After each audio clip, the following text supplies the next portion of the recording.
Hello everyone. Still 26th of August. Now it's about 4 o'clock in the afternoon Moscow time. I'm Levan Gudadze and this is my second update for the day, in which I'll share all the main news that was reported by Russian media in last several hours since my first update basically. And there are quite a few important news that I'd like to share with you for this moment. And of course I will start with the large-scale Russian missile strike on military and logistics infrastructure of the Kiev regime, which includes, of course, energo facilities. Well, we have a report, for example, from RT that blackouts reported across Ukraine aimed Russian strikes. So a large-scale, long-range Russian air assault has repeatedly been launched, targeting industrial sites across the Ukraine. Kiev has vowed to keep up strikes on Russia. In response, the attack was reportedly launched early on Monday morning and involved drones and missiles of different types. According to the Ukrainian Air Defense Forces, the Russian military confirmed the operation later in the day, reporting that it had hit all intended targets. Russia is targeting objects of critical infrastructure all across the country. Ivan Fedorov, who administers the Kiev-controlled parts of the Zaporozhye region, claimed on Telegram, blackouts are possible due to emergency shutdowns. In Kiev, mayor of the city, Vitaly Klitschko, reported interruptions to power supply in the Ukrainian capital, blaming them on the problems with their national grid. Energy minister of Ukraine, German Galushenko, described the situation as difficult and confirmed that the grid operator triggered emergency blackouts to deal with it. Meanwhile, Prime Minister of Ukraine, Denis Shmyhal, said the barrage affected 15 regions of Ukraine and urged Western arms donors to let Kiev use their weapons for strikes deep inside the Russian territory. So yes, as we can see, Kiev regime's officials are confirming shortages of electricity, blackouts basically, all around the Kiev-controlled territory. Although by the way, energo facilities were not just all energo facilities was targeted by Russian armed forces. Of course, military facilities.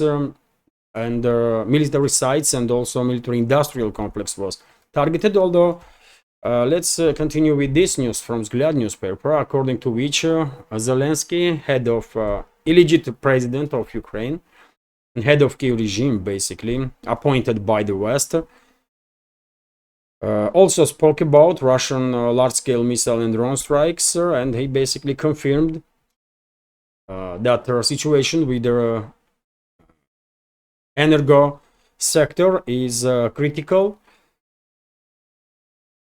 and I guess this is definitely not the last strike of the Russian armed forces to neutralize possibilities of Kiev regime to use its energo grid to provide to provide with electricity, military industrial complex, whatever is left from it, to produce some weapon systems or to do some repairs on damaged weapon systems that are West delivered to the Kiev regime. And also by the way, of course, the Kiev regime is actively using railway for redeployments of the troops and their military equipment. So therefore, obviously, energo facilities of Kiev regime are legit target, therefore also. And well, let's continue with this news. And when it comes to energo grid of Kiev regime, one should keep in mind that it's still summertime, and in couple of months time, when temperatures will drop dramatically, of course, consumption or demand on electricity will increase significantly, and I guess this autumn and winter gonna be extremely harsh for Ukraine. First of all, due to criminal activity of the Kiev regime and terrorist activity of the Kiev regime and Ukrainian Nazis and the terrorists that are sacrificing Ukraine and citizens of Ukraine for geopolitical agenda of the Western ruling class. But anyways, let's continue with this news now that according to TASS news agency, Poland deployed its air force towards the border regions of the country with Ukraine to intercept missiles on drones if they will cross the border between Ukraine and Poland, although no media outlet reported about any border crossings by Russian weapon systems. So therefore, I guess Polish pilots were just enjoying themselves in the air because they had nothing to do. I mean, there was no Russian missiles and drones in the Polish airspace. Also interesting news, by the way, in regards to this large-scale Russian missile and drone strikes, that a warehouse was targeted in Ivano-Frankivsk region, in which allegedly, according to coordinator of the pro-Russian underground in Nikolaev region, in that warehouse in Ivano-Frankivsk, Kiev regime was storing weapon systems, Western weapon systems from latest deliveries, and also F-16s, US-made F-16 fighter jets. Interesting news that can be true, although for this moment no Russian official from civilian institutions or from defense ministry spoke about topic of F-16s being destroyed in Kiev-controlled territory. So therefore, we need to wait for some additional information. Although I would not be surprised at all if later on today or tomorrow we will find out that yes, it is the case, and during this Russian strike,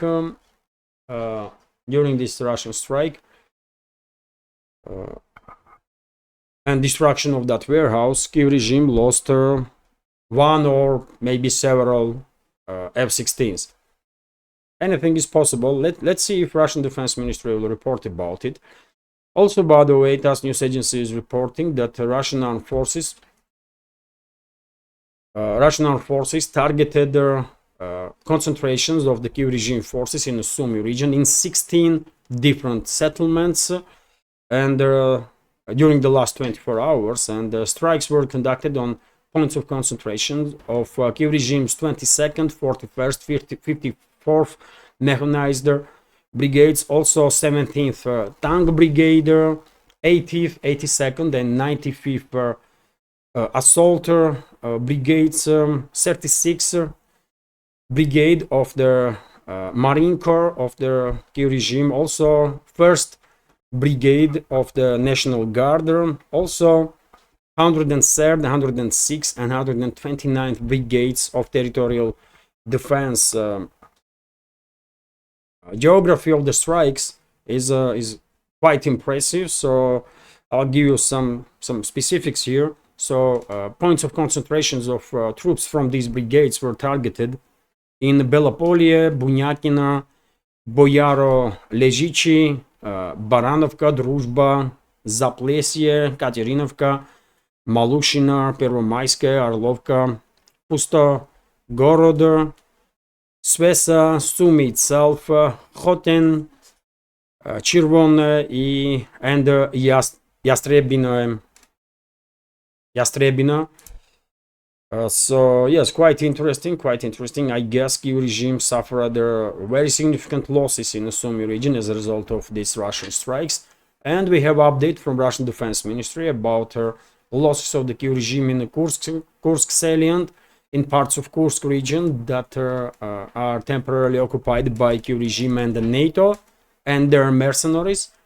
And according to Defense Ministry's today's update, Kiev regime already lost in Kursk salient more than 6,200 military personnel, 73 tanks, 33 infantry fighting vehicles, 61 armored personnel carriers, 404 different types of armored vehicles, for example, Max Pros, type of Max Pro vehicles that are armored, and they're usually used to carry manpower and some munition.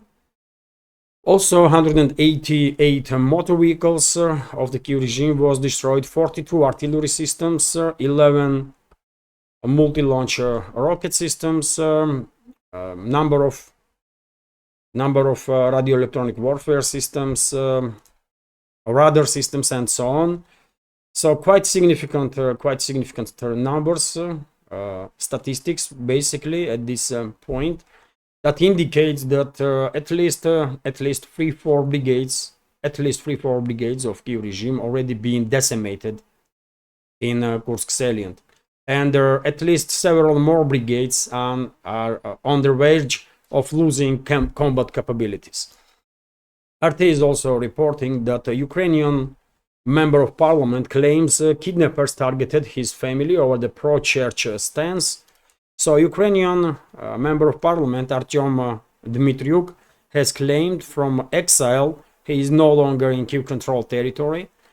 He left because of, according to his statements, because he had some issues with Zelensky's regime, as I understand. So Ukrainian MP Artyom Dmitriuk has claimed from exile that he is a victim of political prosecution due to his support for the largest Christian church in the country, and he is talking about Ukraine's Orthodox Church that is prosecuted by Zelensky's regime and basically banned. Kiev has accused him of violent crimes and allegedly crossing the country's border illegally. Last week, Ukrainian leader Vladimir Zelensky signed a bill into law which threatens to ban the Ukraine's Orthodox Church over allegations that it may be controlled by Moscow. Dmitriuk stood out among his fellow lawmakers for his vocal opposition to the legislation. He is now considered a fugitive in Ukraine and says his family is in danger. They tried to abduct my family. They tried to kidnap my mother, wife, and 2 small kids from a hotel in Europe. The member of parliament claimed on his Telegram channel on Monday. Dmitriuk said private security had thwarted the plot and that he knows who was behind it. Better he spoke about who is behind it before he can do it. And of course, if he will name the names, most likely Zelensky and his associates will be mentioned also, although he ran into one of the European states, right? No specifics in this media report, but he ran, as far as I understand, in one of the EU and NATO member states. So most likely he may not be safe there for sure, and not just because of his hostile stance towards Zelensky and his regime, or vice versa, but because Western ruling class itself may don't like if this person will start mocking Zelensky's regime while being in Western controlled territory. So he is definitely in danger if this conflict is real, and he should at least take care of his family and secure them. And I doubt that he can do it in collective West, in any country of the collective West at this point. Anyways, let's continue. RIA Novosti is reporting that but the offense information itself is quite interesting, isn't it? Because this criminal activity of the Zelensky's regime is definitely triggering more and more internal confrontation, and the latest wave of escalation is of course connected with this assault on Orthodox Christianity that is happening in Kiev controlled territory. And many devout Christians in Ukraine are absolutely not happy that church is targeted by these evil people. that are in charge of, formally are in charge of Kiev regime, although we all understand that real figures that are pulling the strings are not based in Kiev. It's definitely not Zelensky or any of his associates. Real decision makers are sitting in Washington and London, and it's them that are deciding basically fate of Ukraine and the citizens of that failed state. Anyways, let's continue. RIA Novosti is reporting that head of International Atomic Energy Agency Rafael Grossi will lead their group of experts from IAEA that will visit Kursk nuclear power plant in Kurchatov city of the Russian Federation tomorrow, according to reports. And of course, this visit is due to several strikes against Kursk nuclear power plant that was conducted by Kyiv regime in recent days. And of course, Russian side reacted on it and basically accused Kyiv regime of nuclear terrorism. You know my take on this personality, Rafael Grossi. I'm 100% convinced this individual is a CIA asset. He is the asset of the Western Secret Services, and he will never ever say the truth. He did not, I mean, despite there dozens and dozens of instances when, for example, Kyiv regime targeted Zaporozhye nuclear power plant, Rafael Grossi, or IAEA, by the way, never ever stated that it's a Kyiv regime that is targeting Zaporozhye nuclear power plant, because plant itself is under Russian control. They always condemning these strikes, but never saying that it's Kyiv regime that are conducting these terrorist attacks on nuclear power plant. So therefore, I guess very similar situation will repeat itself in Kursk in regards to Kursk nuclear power plant. This delegation, under leadership of Rafael Grossi, will visit the plant, will condemn strikes on the plant, but will definitely not say nothing about involvement of the Kyiv regime in this nuclear terrorism, which is very unfortunate, by the way, because IAEA formally is a UN body. IAEA is not some faction of the CIA or MI6 and should be independent from influence of the Washington and the London, but unfortunately this is not the case. And Rafael Grossi is clearly asset of this Western Secret Services, or Western ruling class, by the way, puppet of the Western ruling class, 100%. Although let's continue with some additional news. RT is reporting that France extends Durov's detention, according to media reports.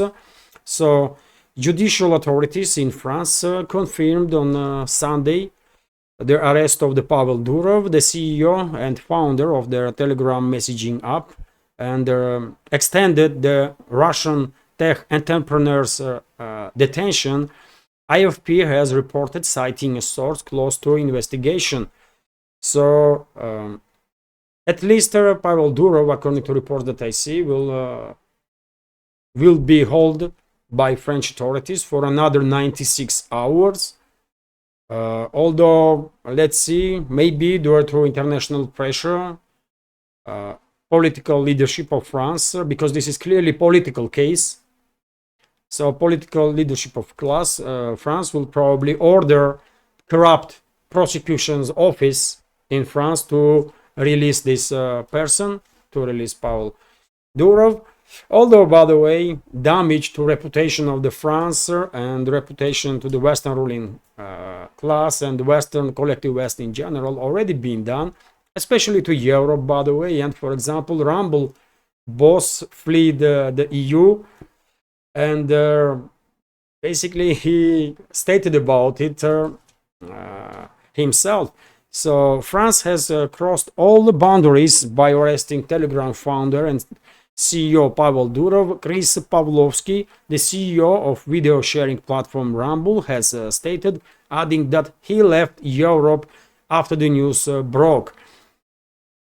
And this is important, by the way, because as I said in my previous updates, and many other commentators also, these actions of the French political class or Western political class is not just assault on freedom of speech, but also direct threat to all the other people that are involved in this business of creating platforms for social media platforms, to all the creators on the social media platforms, and to everybody, basically everybody that are not obeying the orders from the Western ruling class, and they're not promoting ideology and the propaganda of their collective Western so-called elites. And well, definitely right decision on part of Chris Pavlovsky, because who knows, by the way, he may be in danger also. Him or Elon Musk, if he will visit Europe anytime soon. And I mean, everybody is in danger, by the way, when it comes to collective West, if they are not in line with their ideology and propaganda of the Western ruling class, and are not allowing Western secret services to basically heavy-handedly censor these platforms. Anyways, let's continue. RT is reporting that Netanyahu vows more surprising blows against Hezbollah. Israeli Prime Minister Benjamin Netanyahu has warned that Israel's preemptive strike on Hezbollah's launch site in southern Lebanon on Sunday is not the end of the story, and vowed more surprising blows. Well, unfortunately, we are clearly observing escalation, significant escalation, last couple of days between Israel and Lebanon, or Lebanese Hezbollah, and it is highly likely, at least at this point, that we might see further escalation and even full-scale conflict between IDF and Hezbollah. Although, by the way, as I said many times before, me personally convinced that without US support, IDF is in no position to take on Hezbollah, and definitely IDF is not capable right now, at least, to defeat Hezbollah, even with deployment of tactical nukes, let's say. Although let's hope Israel is not going to do so. But I think IDF already proved that it's not as effective military force as many people were expecting. And yes, there is no chance, by the way, no chance that IDF can take on Hezbollah without direct involvement of the US troops into war against Lebanon.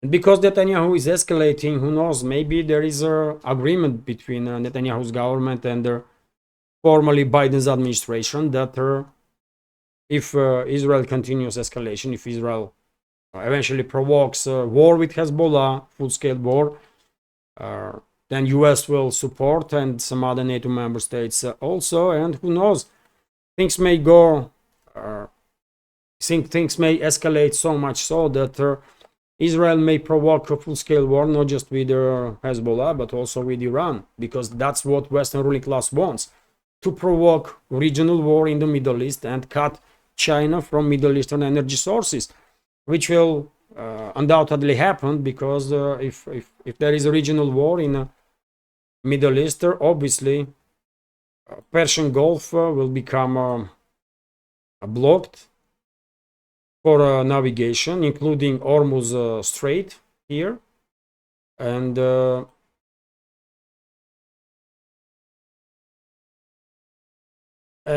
which country is the main buyer of the energy from Middle East?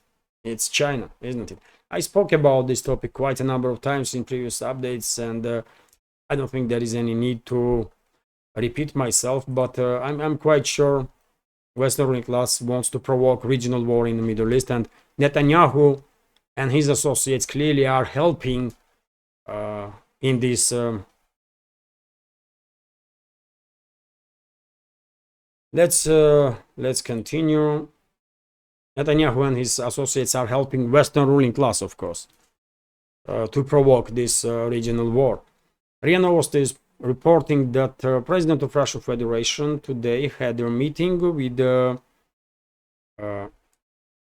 the government on topic of economical developments, and well, during their conversation with the other high-ranking officials of the country, Russian president mentioned that well, according to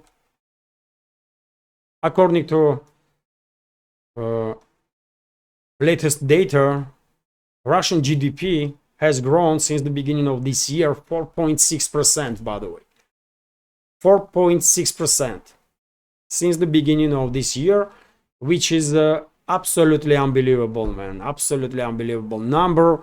No wonder Russian economy is overheating, by the way, because despite all these 20,000 plus sanctions that collective West imposed on Russia, economy is working hard, by the way. Economy is continue to develop, and in quite a rapid pace, because 4.6% growth of GDP under such a heavy pressure is clearly achievement, isn't it? Clearly achievement that you know, it's hard to even comment on that, by the way. That's how impressive this is, and well done to economical bloc of Russian government. I mean, clearly they must doing something right, isn't it? If despite all this pressure from the master, economy is growing. Let me check how long is this update. For now it's 26 minutes already. Okay, so I'll give you maybe some additional news that I posted on my Telegram that I have not reported about during the video updates. For example, this is the Giuliani airport, by the way, in Kiev, that was also targeted, according to reports, by Russian forces during this morning's large-scale missile and drone strikes. And several sources are reporting that at least 2 to 3 Patriot air defense systems of the Kiev regime was located in this airfield, and maybe at least some of them were destroyed. Also, by the way, interesting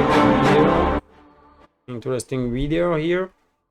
Russian forces destroyed yet another tank of the Kiev regime during their offensive operations in Toretsk area, which is DPR, of course. Also interesting news that Russian Defense Ministry confirmed strikes against Ukraine's military-industrial complex and energy infrastructure.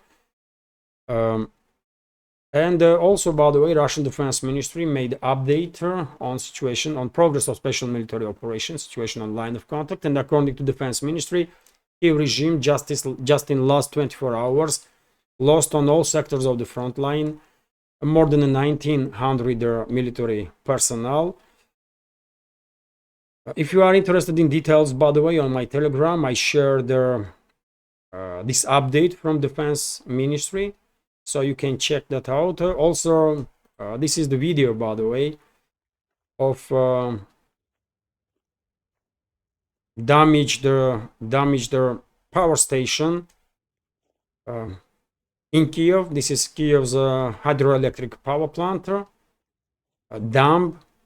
And well, there are several videos now circulating on internet about consequences of the Russian strike.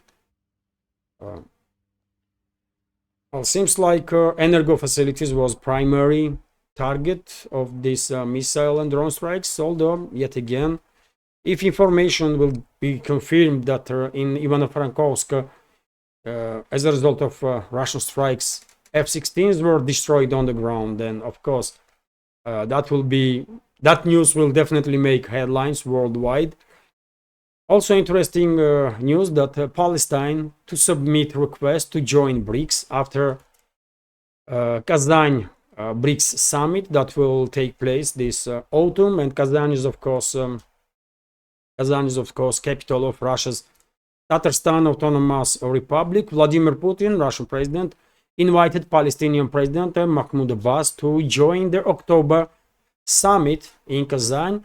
Palestine's ambassador to Russia, Abdel Hafiz Nofal, stated about it. Very interesting developments there. Also, I shared on my Telegram video of assault of the Russian detachments of the U group of forces that advanced in Konstantinovka area. You can check out that video on my Telegram also. And well, interesting information also that Berlin does not share the Czech president's position that Nord Stream pipelines were a legitimate target and considers the sabotage a crime. This was stated by German government in response to recent statements of Czech president, who said that destruction of the Nord Stream pipelines was a good thing because they were legit targets, these pipes. Which is crazy, by the way. Czech president openly supported their terrorism, but should we be surprised? I mean, not really. Whoever is in support of Kyiv regime is, of course, in support of Nazism, fascism, and the terrorism also. There is no way around it. It is what it is. And dear friends, if I may, I will end this relatively short update on this news. Hopefully you will find this video interesting, informative, and useful. And if so, please click that like button and leave some commentary. This is the only way we can at least try to influence algorithm in a positive way to reach wider audience. And for very same reason, if you can, please share information about my channel with your friends in real life or on internet, on any of the platforms that you are actively using. And well, if you like my work, if you think my channels deserve to exist in this field of news and political commentary, please consider to support with small donations through PayPal or Boosty. That will be great. Today there was not even a single donation, for example, which is quite upsetting. But yes, I mean, if you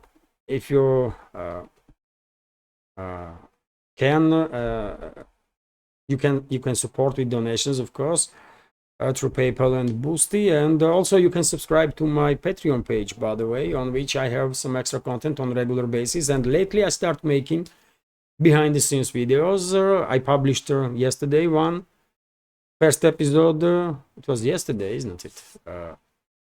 And today I will publish another one, and these behind the scenes videos will be quite regular, will have quite regular updates, although I have plenty of other bonus videos, by the way, on my Patreon page first of all, and also on the Boosty page, so you can subscribe and support that way. Subscription on Patreon starts from $5 a month, for example. Not really fortune, but it is extremely important for survival of this project that our community will increase on Patreon and Boosty, because this is I mean, support from community basically is only way this project can survive. So yes, all the links are under this video in the description box and in the pinned comment. This is it for now. Have a great day and take care.